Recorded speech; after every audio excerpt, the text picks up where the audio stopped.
Hello tout le monde, everybody! Nous voici dans la troisième partie de mes produits favoris et nous allons parler des outils de découpe. Alors, si vous êtes comme moi, quand il s'agit de découpe ou de colle, un outil ne me suffit pas évidemment. C'est vraiment rigolo, je m'en suis rendu compte en préparant le matériel pour vous faire ces vidéos. Je me suis rendu compte que c'est vraiment rigolo, mais d'après ce que je fais, d'après le papier que j'utilise, d'après l'objectif, eh bien je sais que je vais utiliser plutôt telle paire de ciseaux, plutôt telle paire de ciseaux. Et voilà, et c'est comme ça. Donc, même chose, vous allez voir pour les adhésifs. D'après ce que je dois faire, je vais utiliser un adhésif plutôt qu'un autre. Ça, bon.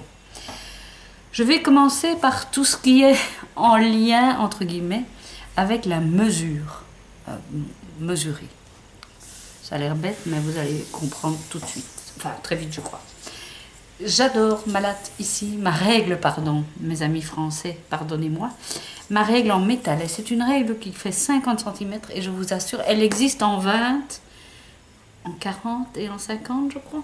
Peut-être en 30 aussi, je l'ignore. Pourquoi je l'aime bien? Parce que pour couper au cutter, aucun souci. Et elle a une largeur. Oui, c'est ça. Elle fait 3 cm de largeur. Donc, en quoi est-ce pratique? Si vous devez tracer des bandes de 3 cm, eh bien voilà, vous savez qu'elle fait 3 cm de largeur. Et le zéro commence ici au départ. Il n'y a pas une petite zone neutre et puis le zéro. Non, c'est vraiment au départ. Donc c'est très très pratique pour mesurer certaines choses. En plus, ça ne bouge pas, hein. Le plastique parfois ça peut gondoler, ça peut se déformer. Là, une règle comme ça en métal, ça ne bouge pas d'un poil. Je vous parle maintenant de l'équerre que l'on appelle chez nous l'équerre Aristo. Je ne sais pas comment on l'appelle en France. À quoi sert l'équerre Aristo? Eh bien, je crois que c'est Lidl qui l'utilise beaucoup aussi. Ce qui est bien, c'est que vous avez un zéro central. Ici, imaginons que vous devez tracer des lignes à 2 cm de part et d'autre d'un axe central, eh bien, vous avez les 2 cm de chaque côté. Maintenant, ce pourquoi c'est encore mieux, je trace une ligne et je voudrais en dessous tracer une ligne à 2 cm, et bien voilà, je me mets avec mes 2 cm sur la ligne et je trace. Etc., etc. Sans compter qu'il y a aussi des 45, 90 degrés, etc., etc. Donc c'est vraiment un outil qui est super précieux. Surtout, moi je l'utilise surtout quand je dois faire des découpes d'albums qui doivent être hyper précises.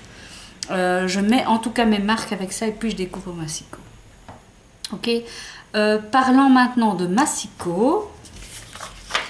Alors on va voir et vous allez voir que ça fait quand même depuis, oh, je n'ose pas dire quand, très longtemps que je scrape.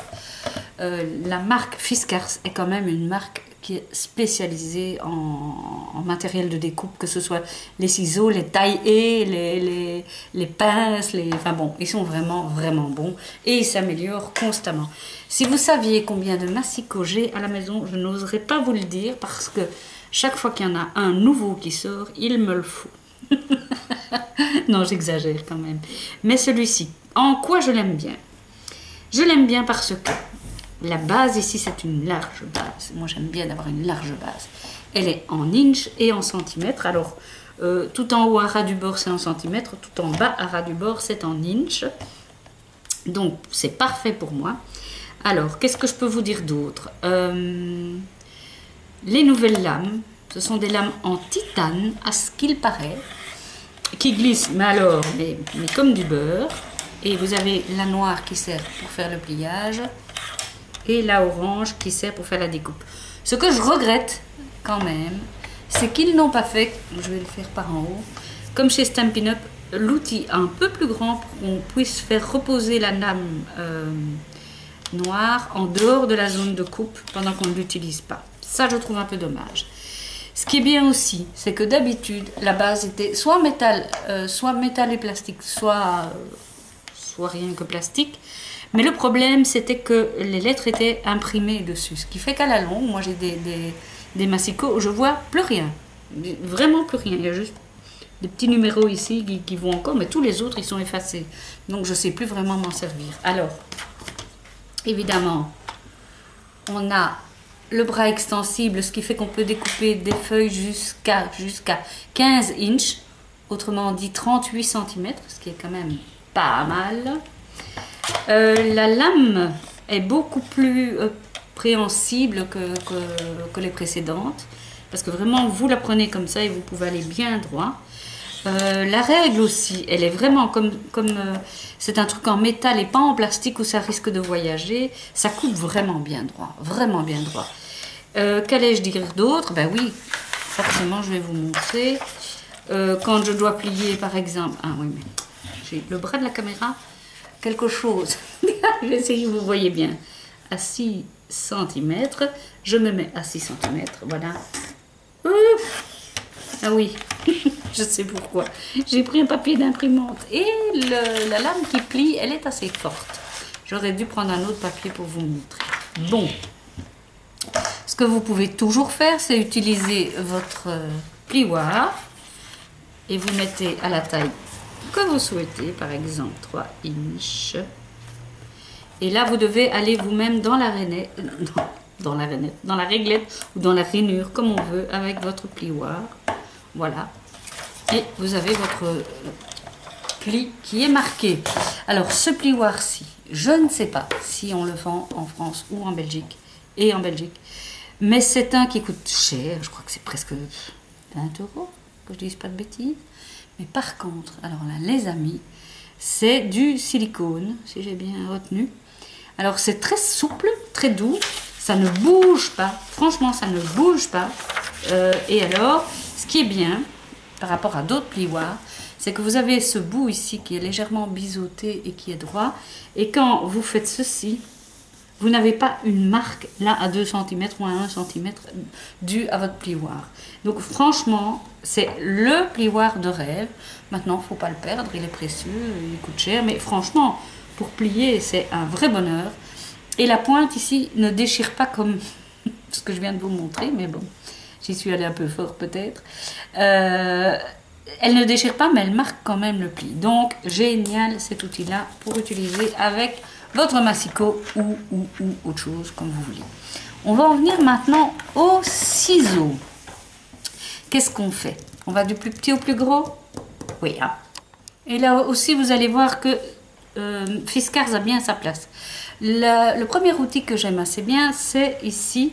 Oh, encore il y a encore du pigment partout. Oh là là, pourtant j'ai frotté la table, hein, mais bon, j'ai dû rater un épisode. Bien. Alors, ce sont des ciseaux de précision et ce qui est bien, c'est qu'il y a ce mouvement de ressort qui fait en sorte que vous ne devez vraiment pas beaucoup faire d'efforts. Et si vous devez découper, vous voyez, des tampons, autour des tampons, c'est une vraie découpe de précision. Et alors, ce qui est bien, qu'est-ce que j'allais dire? Oui, donc vous avez ce petit machin ici pour les fermer. Alors, par contre, la pointe, ça, il faut faire attention de ne pas le laisser tomber parce qu'elle est extrêmement fine. Je ne sais pas si vous la voyez bien. Et ça risque de casser si vous le laissez tomber comme ça. Donc, quand même, à manipuler avec précaution. Alors, ça se peut qu'il y avait là-dessus un couvercle, mais c'est pas mon genre de garder ça. Sauf, vous allez voir plus tard. Les autres paires de ciseaux que j'aime, mais alors là, mais énormément, plus que tout, ce sont les ciseaux de chez Tonic Studio et qui sont faits par, qui ont été dessinés par Tim Holtz, et en tout cas pensés par lui. Je préfère les petits aux grands. Mais les grands ont toute leur utilité. Alors, pourquoi ils sont bien? Parce qu'ils sont en téflon. Ça veut dire que, théoriquement, parce que je vois qu'il y a quand même un petit peu de colle ici, quand vous découpez quelque chose qui est collant, comme un sticker ou quoi, ça ne colle pas. Alors moi, je vous avoue que j'ai découpé beaucoup de choses collantes. Mais alors, ce qui est bien, c'est que je ne sais pas expliquer ce qu'il fait. On dirait qu'il y a des micro dents qui font que vous savez couper mais plein de matière, mais vraiment beaucoup. Même du fil métal fin. N'essayez pas du gros, là prenez une pince carrément. Mais un fil métal fin, un papier aluminium, de la canette de coca ou quoi, vous pouvez découper avec ça. Et alors ils ont les manches souples, vous voyez, regardez. Ça c'est souple, ce qui fait qu'on ne se fait pas mal quand on doit découper beaucoup de choses. Et alors il y a les grands évidemment qui ont été créés plus tard, qui sont de la même, dans la même idée. Mais c'est vrai que parfois quand on doit découper des grands morceaux avec ceux-là, c'est un peu longuet. Ceci dit, Ceux-là sont toujours sur mon bureau. Et d'ailleurs, j'ai 2 paires, parce que quand je les trouve pas, je deviens zinzin. Et je vous avoue que quand je fais de la couture, je les utilise aussi, ce qui n'est pas bien. C'est pas bien, parce que normalement, on ne coupe pas. Voilà, vous le savez, pas du tissu avec des ciseaux à papier, pas du papier avec des ciseaux à tissu. Ceci dit, c'est juste pour quand je coupe le fil, quand je le couds. Alors, ceux-là, ça, c'est des animaux. Je l'ai acheté pour mon atelier, donc pour le papier, mais je crois que j'en ai acheté un pour le tissu, parce qu'ils sont, mais alors là, mais épatants. Hein. Ce sont des ciseaux, ne me demandez pas le mécanisme, je ne pourrais pas vous répondre, ou je vous raconterai n'importe quoi, avec amplificateur de mouvement, ce qui fait que vous allez devoir donner moins d'ampleur à votre mouvement pour que ça découpe. Et alors ils sont plats. Je ne sais pas si je me fais bien comprendre. Vous voyez, il n'y a pas ici. Je vais d'abord ôter, et alors ça c'est bien aussi, il y a une protection pour les enfants. Donc le couvercle, vous l'ôtez, vous le remettez, clic-clac, c'est dans la boîte, ça se coince automatiquement. Donc les enfants, les petits-enfants, ne savent pas trop y toucher parce que c'est quand même des bêtes. Hein.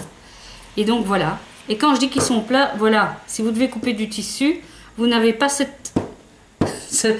mouvement qu'on doit chaque fois faire. Non, là vous pouvez carrément couper en gardant les ciseaux à plat sur votre plan de travail.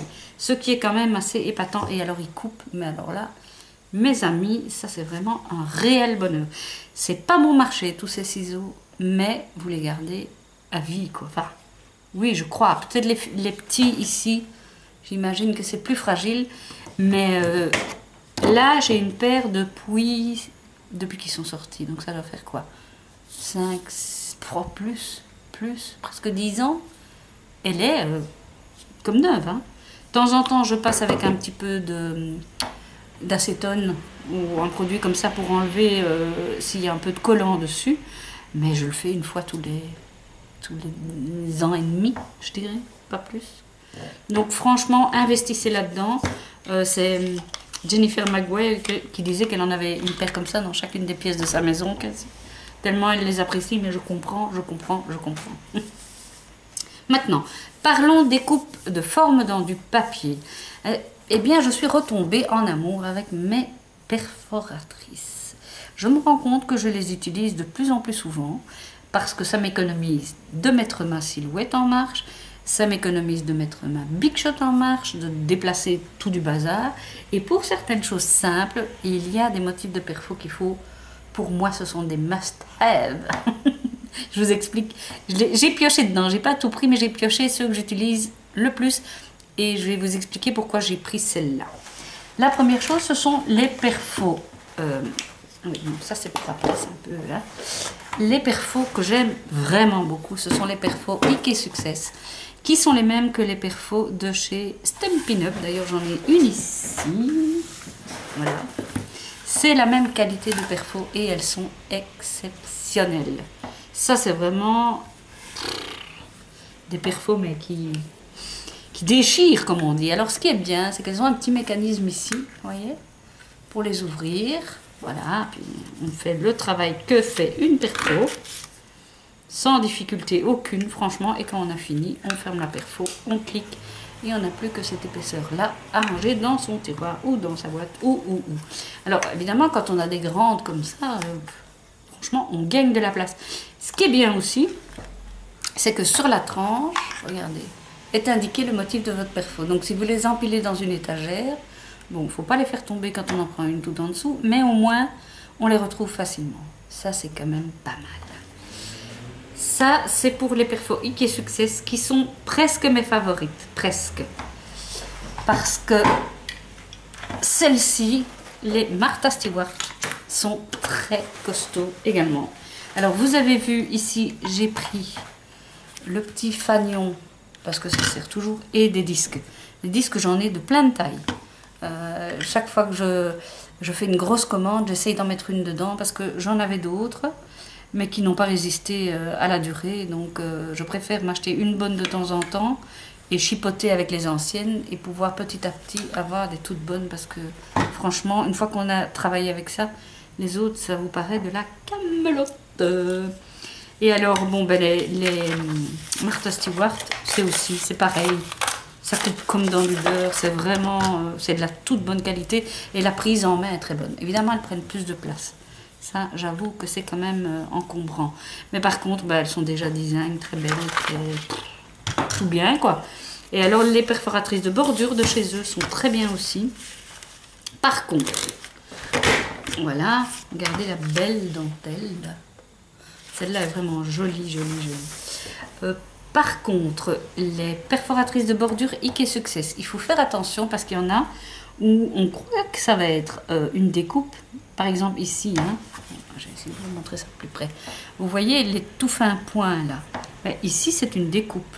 Mais sur certaines perfos Ikea Success, et c'est fait exprès, c'est juste un embossage. Mais ça donne pas très bien. Donc, renseignez-vous, lisez bien ce qui est marqué sur l'étiquette parce que je trouve que ça donne pas aussi bien. Voilà. Alors, une autre que j'utilise beaucoup, beaucoup, c'est celle-ci, c'est Fiskars, toujours. Et je l'aime bien parce que c'est un motif mec.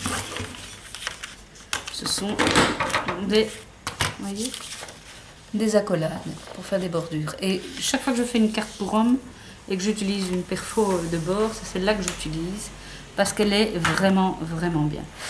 Autre chose... Bon, là par contre la qualité n'est pas au rendez-vous, mais je ne l'ai pas vue dans d'autres marques et ça fait aussi très longtemps que je l'ai. Je ne l'utilise pas, je vais dire, de manière excessive, mais par contre elle est vraiment bien. Et c'est une perfo qui vous fait un cœur de fleurs. Un cœur de fleurs, pas un cœur de beurre, un cœur de fleurs. Donc, voilà. Alors vous découpez par exemple, ça existe en plusieurs tailles, mais par contre regardez, pour l'ôter, un peu chinu, hein. Chinois. Ça existe en plusieurs tailles et donc vous découpez une fleur en rouge, vous faites plusieurs superpositions de fleurs et vous faites ça en noir et vous le mettez au milieu et vous avez vraiment un joli petit coquelicot par exemple. Donc vous collez là et vous relevez les étamines et ça je trouve ça génial. Franchement je trouve ça génial et c'est dans mes projets de faire des fleurs. Je vous raconterai tout ça plus tard. Et franchement, celle-là va me servir. J'espère que je vais trouver l'autre du modèle plus petit parce que j'ai pas mis la main tout de suite dessus. Donc ça me chiffonne un peu.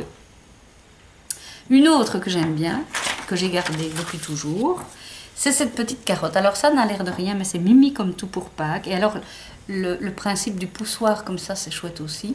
Bon, encore une fois, on n'économise pas la place qu'on économise avec les autres. Mais j'aime assez. Pourquoi? Parce qu'à Pâques, ce que je fais... Je découpe cette petite chiffonnette. Elle est petite, hein. Dans du carton orange et dans du carton vert. Dans le carton vert, je ne garde que la verdure et je viens la coller sur la verdure de la carotte que j'ai découpée dans de l'orange. Et c'est mignon comme tout, c'est vraiment adorable. C'est du chipot, mais ça donne super bien. Et une autre, voilà, oui, je voulais vous dire. J'ai dans l'intention de faire des fleurs, vous verrez dans quel objectif et pourquoi en quelques temps. Et je me suis dit, mais tiens, ce modèle de fleurs, il me semble que j'ai ça quelque part.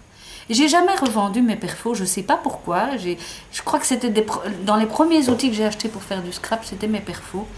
Et c'était un peu magique, on faisait toutes sortes avec les perfos, on détourait les motifs, etc. Et j'ai retrouvé ces deux-ci, qui est de la de perfo. Souvenez-vous, on doit pousser comme des malades, on n'arrive pas bien à centrer quand on veut le faire à l'envers, peu importe. Je veux dire, voilà, je les ai, eh bien, je vais les utiliser. Ceci peut servir à plein de choses. Et ceci, ben voilà, c'est une fleur, mais vous pouvez aussi la superposer avec d'autres, la mettre comme cœur au milieu des petits pistils là que j'ai découpés. Enfin, je veux dire, c'est vraiment, les perfos, ça a quelque chose de magique, c'est que c'est quand même... un peu infini les possibilités. Maintenant, ça prend de la place et c'est très lourd. Quand j'ai déménagé, mon Dieu, j'avais eu la bonne idée de mettre toutes mes perfos dans la même pièce. Je vous raconte pas le poids. Là, on m'a un peu maudite hein, ce jour-là. Je viens maintenant avec une dernière chose pour la découpe. Ce sont les dies. Alors, la question est souvent posée. Il y a plusieurs personnes qui ont déjà répondu sur les réseaux sociaux, sur YouTube, etc. Allez voir la vidéo de Scrapbookery. J'arrive jamais à bien dire son nom, la pauvre. Je l'écorche à chaque fois. Elle a fait une chouette vidéo qui explique quelle est la différence entre la silhouette et la Big Shot et en quoi elles sont complémentaires, justement. Et voilà. Ah oui, oui, oui. Si vous me suivez sur Facebook, vous avez vu que j'ai maintenant acheté la Big Shot motorisée. Donc c'est la même Big Shot que vous avez. Et ici, elle est en blanc et gris. Mais tout simplement, sur le côté, à la place d'avoir une manivelle, vous avez un moteur. Alors, pourquoi j'ai pris ça? Parce que certaines se souviennent sans doute que j'ai eu le Vagabond et que je l'ai revendu. Au moment où j'ai acheté le Vagabond, je me suis dit, ouais, c'est pas mal, ça a quand même une certaine puissance, etc. Et puis, je me suis rendu compte qu'il fallait encore une prise électrique. Et je me suis dit, mais j'en ai tellement dans mon bureau, où est-ce que je vais encore brancher ce bazar-là? Bon, du coup, je l'ai revendu et j'ai gardé ma Big Shot. Et puis maintenant, il se fait que on vieillit, ma petite dame, comme tout le monde. Et que quand je fais, par exemple, vous m'avez déjà vu faire mes petits cœurs, mes médailles de petits cœurs, là, en série, dans toutes des couleurs différentes, eh bien, je finis par avoir mal au bras et ça finit par m'être pesant. Et donc, je me suis dit, bon, ben voilà, il faut accepter les choses comme elles sont. Et comme j'avais eu une belle remise sur cette machine, eh bien, je l'ai acheté avec le moteur électrique et je dois dire que c'est un vrai bonheur. Si ça vous dit que je fasse une vidéo là-dessus, n'hésitez pas à le mettre dans la barre d'infos. Je ferai alors une info plus large sur la Big Shot. N'hésitez pas à le dire et je le ferai avec plaisir pour vous et je vous montrerai comment utiliser toutes les plaques, etc. Maintenant, les die. Je voulais vous montrer deux choses. La première chose, c'est vous dire qu'il y a die et die. Tiens, la bonne blague. Alors, les die de chez Simon System, Lowphone, autrement dit pas mal de marques américaines, sont vraiment, vraiment bien. Ceux de Florilège Design, je dirais, ils sont bof. Ceux de Kezia, moi je les trouve extrêmement chers. Alors je ne suis pas en train de défendre les États-Unis contre la France ou contre qui que ce soit, mais honnêtement, au niveau de la qualité des die, alors j'ai une petite explication très sympathique par, je reviens plus sur son prénom, Florian, oh là là, pardonnez-moi, le responsable de Scrap Plaisir. Et donc c'est un couple et le monsieur nous a expliqué que faire un die en France, en tout cas en Europe, était très compliqué parce que les normes des usines où on les fabrique sont très strictes et en Europe on ne peut pas faire de die parce que les produits qu'on utilise sont trop polluants. Ou alors, et dis-moi si je me trompe, hein, monsieur, mais si j'ai bien compris, on pourrait les faire en Europe, mais il faudrait des machines d'extraction de vapeur ou je sais pas quoi qui coûteraient un pont aux entreprises, ce qui fait que les entreprises ne se voient pas maintenant à se lancer à faire des die miniatures pour des madames qui font du scrapbooking. Donc, voilà la raison pour laquelle certains die qui sont fabriqués en Europe sont de piètre qualité. Voilà. Donc moi, Simon System, mais toujours, je dirais oui, achetez les yeux fermés parce que c'est vraiment de la super qualité. Nestabilities, pareil, il n'y a vraiment pas de problème. Marianne Design, bof. Bon, c'est hollandais, mais je dis là bof parce que ça coupe bien quelques fois, puis à un moment donné, ça se met à déconner. Ici, je viens d'acheter, je le trouve trop mignon, alors je vous le montre, chez Simon System, les petites fleurs. Le printemps sera fleuri ou ne sera pas. Et alors, le truc génial que j'ai trouvé, je ne sais plus si je vous en ai déjà parlé sur ma chaîne ou sur les réseaux sociaux, c'est ceci. Là-dedans, j'ai les die de chez Scrap Plaisir, je crois que c'est tout. C'est une boîte, ça s'appelle Art Bin. Si vous voulez si vous voulez la trouver, il suffit de taper Art Bin sur, voilà, comme ça s'écrit, sur Google, et vous allez sur Images jusqu'à ce que vous trouvez. Ce sont des gens qui ne font que ça. Ils font que des boîtes et des trucs aimantés, enfin, des trucs géniaux pour les rangements de scrap, de pêche, de perles, de couture, de je sais pas quoi, de tout. Alors voilà comment j'ai fait. Et j'ai trouvé que mon idée était bonne, alors je la partage. Voilà ce que j'ai fait. Bon, je ne fais plus pour le moment de démonstration de Scrap Plaisir, mais voilà comment j'ai fait. Ce sont des planches qui sont magnétiques. Voilà. Voyez. Oui, magnétique, quoi.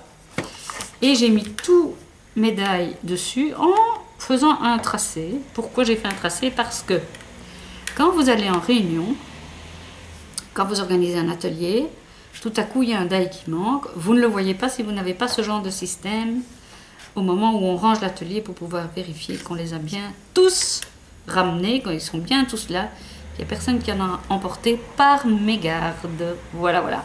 Donc j'ai mis tout mon système comme ça avec le numéro de la de référence du produit et son nom. Et j'ai fait ça pour tous les die que j'ai chez Scrap Plaisir et j'en ai une tripotée. La seule chose que je reprocherais au die de Scrap Plaisir, c'est ceci. Je vais vous le montrer. Voilà. Vous voyez ces petites tiges qui font en sorte que quand vous achetez les die, ils tiennent tous ensemble. Ils ne sont vraiment pas faciles à couper. Et quand vous découpez à la Big Shot, ça laisse une petite marque. Alors, oui, je suis maniaque, oui, sans doute que ça doit être ça que je suis maniaque.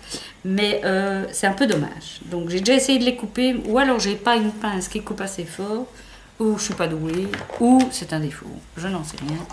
Mais toujours est-il que voici, voilà. Alors, allez sur ce... Il y a d'ailleurs un site sur Amazon qui vend les produits. Et vous avez aussi des choses qui sont très bien pour mettre votre tampon, vos rangements de tampons, etc. C'est vraiment, vraiment bien pensé. Allez-y, allez voir. Pour tout rangement, quel que soit votre hobby. Alors, ça pèse son poids, hein, avec tous les die dedans et les plaques aimantées. J'ai d'ailleurs encore de la place pour en mettre. Je crois que quand on l'achète, elle vient avec 6 plaques. Et moi, j'en ai racheté plus. Si vous voulez, je peux vous dire combien j'en ai dedans. Ça, vous avez une petite idée. Mais c'est déjà lourd, hein. Ouais, je dois en avoir 12. 4, 5, 6... Oui, je dois en avoir 12. Et je crois que je peux encore en mettre 6 sans problème. Donc je pense que ça peut en contenir 18. Alors, par contre, j'ai eu un petit souci. Bon, ça ne se voit plus. Oh, je sais qu'il y a un endroit où c'est un peu cassé, mais je ne le vois plus. Donc, voilà. Je suis désolée, je suis un peu sortie du champ, je viens de m'en rendre compte. Les outils de découpe, à part évidemment la silhouette et la cricket, mais ce n'est pas l'objet de ceci. Je pense que je vous ai tout montré. Je pense que je n'ai rien oublié. Si, peut-être les cutters. Ça, ce serait peut-être bien que je vous en parle. Alors, mes cutters, j'ai un cutter de précision comme tout le monde, et j'ai ces cutters-là tout bêtes que tout le monde connaît. Et un cutter, un gros cutter, comme un cutter de chantier, quoique c'est un qui est plutôt fait pour l'encadrement, mais n'empêche, ce sont les mêmes lames qu'on met dans le cutter, donc ça n'a rien de chinois. Par contre, moi je dirais le secret d'un bon cutter, c'est de changer très souvent de lame. N'hésitez pas à changer de lame, ça coûte quand même pas bonbon les lames de cutter, surtout pour les gros cutters là, ça coûte vraiment rien. Et franchement, vous risquez de vous blesser parce que vous avez une lame qui découpe pas bien. Donc changez très souvent de lame, cassez le bout de la lame sur ces cutters-ci et vous allez voir, c'est comme les machines de découpe. Il n'y a rien à faire, les bons outils font qu'on travaille bien et qu'on ne s'énerve pas et qu'on ne se fait pas de mal. Voilà, je vous embrasse, plein de bisous. Et la prochaine vidéo, ce seront le matériel pour les adhésifs, on va dire, pour coller. Tout ce qui sert à coller et à coller en relief, etc., etc. Il y a beaucoup à dire aussi. Et puis je ferai une dernière vidéo avec des petits outils comme ça qui sont un petit peu interdisciplinaires, si on peut dire, et que j'apprécie beaucoup. Je vous fais plein de bisous et je vous dis à tout bientôt.